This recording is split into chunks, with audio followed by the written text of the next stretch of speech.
கிறிஸ்துவின் இனிய நாமத்தில் உங்கள் யாவருக்கும் அன்பின் வாழ்த்துக்கள். அன்புக்குரியவர்களே, இந்த நாளிலே ஆண்டு நமக்கு கொடுத்த வேத பகுதி திருப்பாடல் 19:14 நாம் பார்க்கின்ற போது தாவீது ராஜா ஜெபிக்கிறார். ஆண்டவரே, என் கற்பாரை மீட்பரமானவரே, என் வாயின் சொற்கள் உமக்கு ஏற்றவையாய் இருக்கட்டும், என் உள்ளத்தின் எண்ணங்கள் உமக்கு உகந்தவையாய் இருக்கட்டும் என்று ஜெபிக்கிறார். அன்புக்குரியவர்களே, கடவுளிடத்திலே நாம் ஜெபிக்கும்போது எவ்வளோ ஒரு அருமையான கருத்து.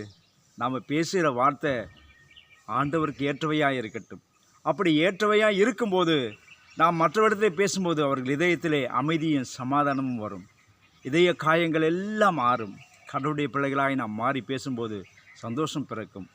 நாம் நினைவுகள் ஆண்டவருக்கு ஏற்றவையாக இருக்கணும். ஆகவே நாம் நல்லதை நினைத்து நாம் பேசுகின்ற போது நம்மையும் நம் குடும்பத்தையும் நாம் போகிற இடமெல்லாம் ஆண்டவர் நம்மை ஆசீர்வதிப்பார். நாம் யாரிடத்தெல்லாம் பேசுகிறோமோ அங்கே அமைதி பிறக்கும், சமாதானம் பிறக்கும். God bless you.